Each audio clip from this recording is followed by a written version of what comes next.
Shalom. Hari ini kita belajar untuk bagaimana kita bisa berdamai dengan orang lain atau kita memaafkan orang lain yang melakukan permusuhan dengan kita. Kita bicara tentang memperbaiki hubungan yang rusak, seringkali itu bukan perkara yang mudah. Itu tidak semudah kita membalik telapak tangan, ya, tidak semudah itu. Karena apa? Karena ada banyak faktor yang seringkali membuat kita sulit berdamai dengan orang lain. Dan mungkin karena faktor gengsi, mungkin karena faktor ego kita yang tinggi. Kalau kita ditanya, bagian mana yang sulit? Apakah memaafkan orang lain atau memberi maaf kepada orang lain? Ini juga sulit kadang-kadang kita menjawab. Apalagi kita sementara berada dalam sebuah konflik yang membuat hati kita emosi, membuat perasaan kita marah, membuat kita menjadi dendam dan jengkel pada orang lain. Nah, saudara, keadaan diperparah apabila kepada kita diberikan jabatan yang tinggi. Kita adalah orang yang dihormati dalam masyarakat. Kita adalah orang yang menjadi panutan. Maka sulit bagi kita ketika kita melakukan kesalahan, kita mau meminta maaf dengan orang lain.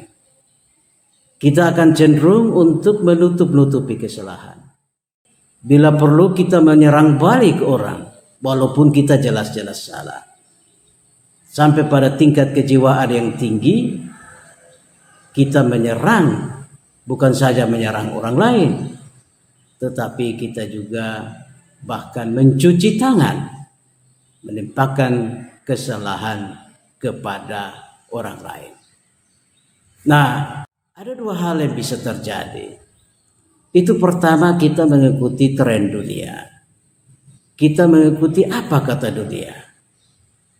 Dari dalam hukum kepemimpinan, dalam hukum di mana seorang menjadi bos, ya, seseorang menjadi pemimpin, seseorang menjadi raja, maka itu biasanya orang memperlakukan 3 hukum Tritunggal bos. Ya, ada tiga hukum Tritunggal bos. Pertama itu, bos selalu benar. Bos selalu benar. Pertama. Kedua, anak buah selalu salah. Ketiga, bila bos salah, maka kembali ke hukum yang pertama tadi, bos selalu benar. Nah, ini hukum dunia. Ini aturan dunia. Apakah kita mengikuti aturan ini sebagai seorang pemimpin? Atau kita mau belajar dari Alkitab?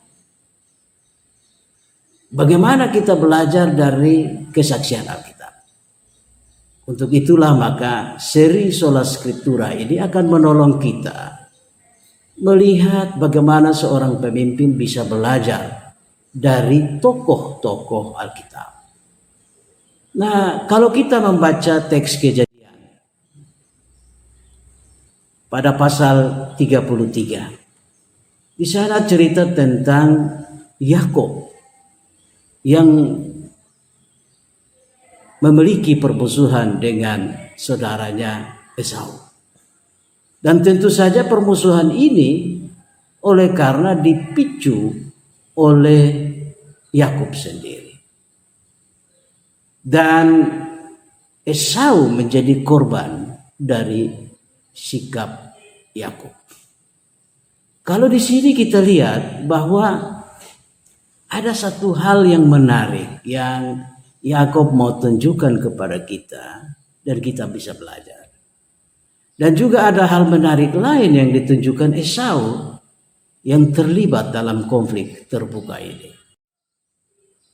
Jadi kita belajar di sini adalah bahwa Yakub menunjukkan sebuah sikap etikat yang baik. Dia tidak mau mengacu kepada egonya, dia tidak mau mencuci tangan dari permasalahan yang ada, dia juga tidak mau melemparkan kesalahan itu kepada orang lain. Dan sikap Yakub ini sebetulnya kalau seumpama orang berperang, maka Yakub berhasil menyelamatkan diri dari peperangannya, dalam tanda petik ya, peperangannya melawan Esau. Nah, kita lihat bahwa ada pepatah bilang begini, banyak orang selamat dalam peperangan itu karena mereka merendahkan diri mereka, mereka membungkuk, bahkan mereka tiarap, ya, tiarap. Dan peluru musuh itu terbang di atas, ya, di atas. Jadi peluru musuh terbang melewati orang-orang yang tiarap, orang-orang yang membungkuk. Dan dalam peperangan orang tidak bisa, saya jago, saya bisa menahan peluru, ya. Dia tidak bisa berjalan, berlari sambil membusungkan dadanya menyambut peluru, ya. Tidak. Dan di sini kita belajar dari Yakub yang luar biasa itu. Kita belajar dalam cerita Kejadian, ya, pasal 33 ayat 1 sampai 20, bagaimana Yakub tiarap 7 kali, ya. Ia sujud sampai ke tanah 7 kali sambil mendekati kakaknya Esau, ya. Sikap Yakub ini menunjukkan bahwa ia menyadari kesalahannya.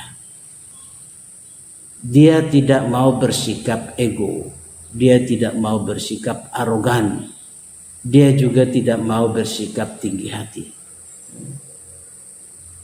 Dan inilah yang menolong, sikap Yakub inilah yang menolong konflik meredah, ya.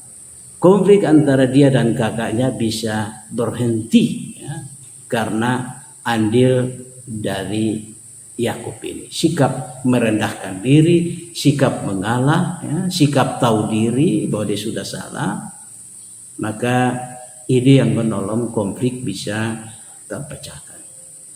Jadi andil dari perdamaian Yakub dan Esau dalam kisah Kejadian 33 ayat 1 sampai 20 ini memang juga amat bergantung kepada Yakub yang mau mengakui kesalahannya, ya, dan bersikap merendahkan diri. Dan itulah juga yang membuat dalam kisah ini bagaimana Esau berlari menyongsong, ya, berlari menyongsong Yakub, ya, dan dia memeluk adiknya dan mereka bertangis-tangisan, ya, melupakan semua permusuhan, semua perselisihan yang selama ini tercipta oleh karena perseteruan yang mereka miliki. Nah, kita akan lihat lebih jauh bagaimana kisah ini, ya, secara detail begitu menarik, menurut saya, yang perlu kita pelajari. Tapi saya sebelumnya ingin mengutip, ya, pemikiran dari Martin Luther Junior. Ya, Martin Luther Junior pernah bilang begini, kegelapan itu tidak bisa mengusir kegelapan. Hanya cahaya yang bisa melakukan itu. Benci tidak bisa mengusir kebencian. Hanya cinta yang bisa melakukannya. Demikian kata-kata bijak dari Martin Luther Junior.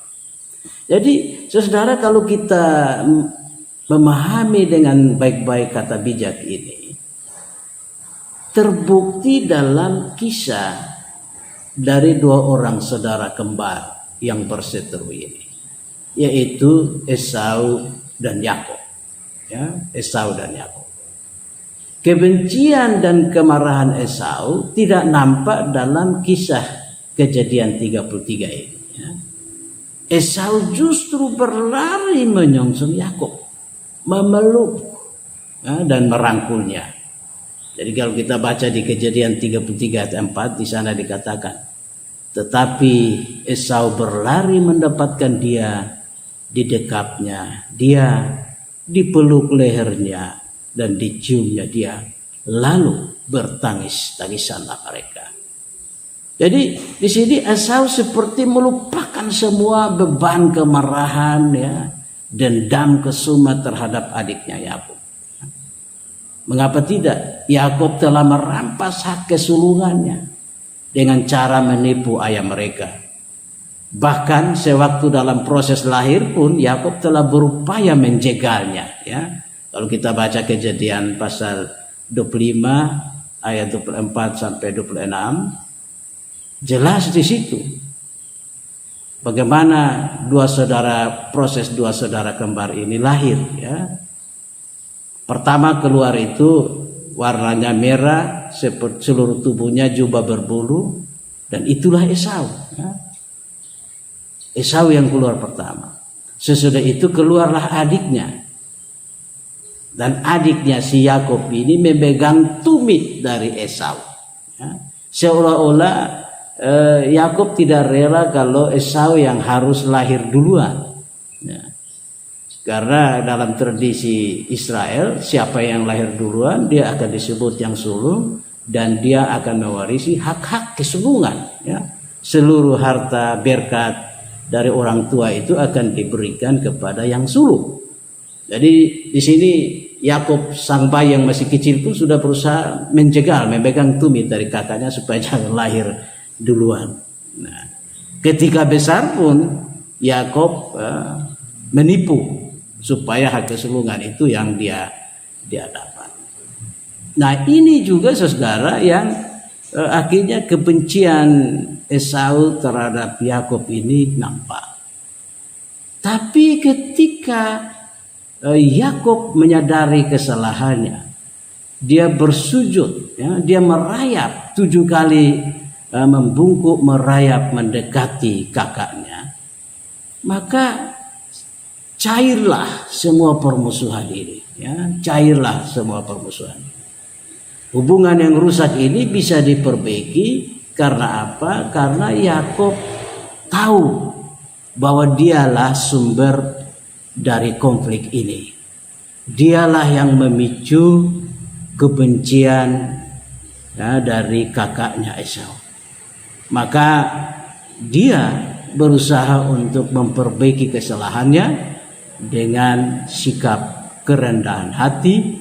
Dia mau merendahkan diri untuk supaya bisa berdamai dengan kakaknya.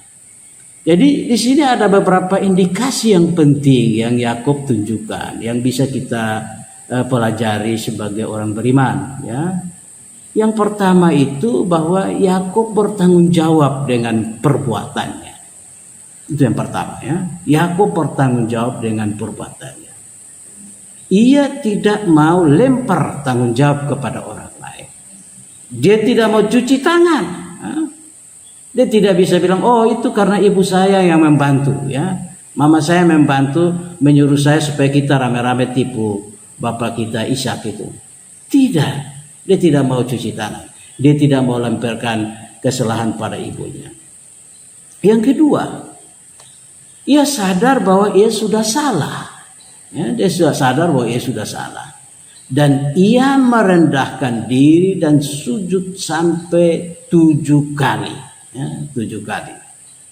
Jadi saudara, kalau kita lihat perjalanan kisah Yakub ini sampai pada kisah Kejadian 33 ini, Yakub ini telah menjadi orang yang kaya raya. Dia tinggal selama 14 tahun dengan mertuanya Laban. Dia pekerja keras, dia pekerja yang ulet, dan dia dari situ dia menghasilkan harta kekayaan yang berlimpah. Bahkan dia akhirnya lebih kaya dari sang kakaknya Esau sendiri, lebih kaya daripada mertuanya juga. Tapi di sini dalam kisah ini Yakub justru bertindak merendahkan diri serendah-rendahnya. Jadi dia justru ketika bertemu dengan Esau, dia memperlakukan Esau sebagai raja, ya, sebagai orang yang mulia, yang terhormat. Dia berlaku seperti seorang hamba yang datang merunduk, ya, tiarap, merayap, membungkuk di hadapan kakaknya. Nah, menarik kalau misalnya dikatakan oleh penafsir Meredith Kline, ya, Meredith Kline, bahwa sikap Yakub ini adalah sebuah bentuk perendahan diri seorang hamba kepada tuannya atau rajanya, ya. Kita bisa lihat pemikiran Meredith Kline ini dalam New Bible Commentary, ya, third edition dari Donald Guthrie dan kawan-kawan sebagai editor, ya, terbitan tahun 1970, halaman 114. Jadi ini satu sikap, ya, perendahan diri di mana Yakub sadar bahwa dia telah melakukan kesalahannya.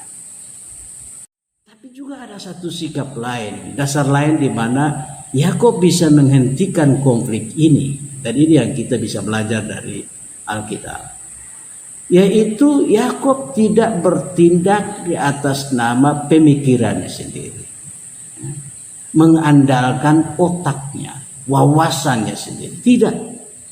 Tetapi Yakub mengandalkan Tuhan. Yakub berdoa kepada Tuhan, meminta Tuhan, tolonglah saya supaya saya menemukan jalan untuk berdamai dengan kakak saya yang telah saya tipu, ya, yang saya telah khianati persaudaraan ini. Tuhan tolong, ya. Jadi Yakub bergumul dengan Tuhan. Dia berdoa kepada Tuhan dan bergumul bersama Tuhan, ya, persoalan yang dihadapi. Jadi kejadian kita bisa banding dengan kejadian pasal 32 ayat 9 sampai 12. Ya, di situ bagaimana sikap Yakub berdoa kepada Tuhan, bergumul dengan Tuhan untuk supaya permasalahan yang dia hadapi ini bisa selesai. Jadi ini Alkitab mau katakan kepada kita, kalau kita banding dengan fakta kenyataan kita sehari-hari, banyak orang justru kalau sudah salah, dia bukannya mengalah, merendahkan diri, tapi bersikap tinggi hati dan arogan. Dan arogansi ini memicu pada sikap lain, yaitu mempersalahkan orang lain. Tidak bercermin pada dirinya, tidak melihat andil buruk yang diciptakan, yang sehingga konflik ini bisa tercipta. Jadi seringkali konflik bukannya berkurang, tapi konflik justru bertambah. Kalau seumpama konflik itu adalah api yang kecil, sikap-sikap arogansi kita, sikap-sikap egoisme kita, itu seperti bensin yang menyiram kembali api yang mengecil ini, membesar. Semakin kita arogan, semakin kita tinggi hati, apinya makin besar, ya, konflik makin besar dalam sebuah persoalan. Jadi di sini kita lihat bagaimana sikap Yakub ini justru mendorong Esau akhirnya melupakan dendamnya, ya. Jadi kita lihat dalam kisah itu bagaimana Esau datang dengan 400 pasukan, ya, laki-laki yang kuat, ya. Jadi seolah-olah Esau datang siap berperang dengan adiknya Yakub, ya, yang datang dengan istri dan anak-anaknya, ya. Dan tapi karena sikap Yakub yang merendahkan diri ini justru membuat lunak hati Esau. Padahal dia sudah siap berperang dengan 400 pasukan ini. Dia melunak dan justru dia sendiri yang berlari menyongsong adiknya. Ya, dia tidak lagi takut bahaya. Jangan-jangan adiknya Yakub akan tusuk dia, membunuh dia. Dia tidak mengandalkan 400 pasukan yang datang mengawal dia, Tapi karena dia melihat sikap hati adiknya yang menyesali perbuatan salahnya, maka dia berlari menyongsong Yakub, ya. Dan di sini ada satu hal yang menarik, saudara. Di sini Yakub justru melihat wajah Esau itu seperti dia melihat wajah Tuhan Allah, ya. Jadi sikap pemaafan, sikap rela untuk memaafkan orang lain. Kisah ini mau menunjukkan bahwa ketika kita rela memaafkan orang lain, ketika kita melupakan dendam kesumat, ketika kita melupakan kesalahan-kesalahan orang lain, justru wajah Tuhan Allah yang kita tampilkan. Dan ini yang nampak dalam kisah itu, di mana Yakub mengakui bahwa ketika Esau lari menyongsong dia, memeluk dia, ya, menangis bersama dia, Yakub justru melihat wajah Tuhan Allah dalam diri Esau ini.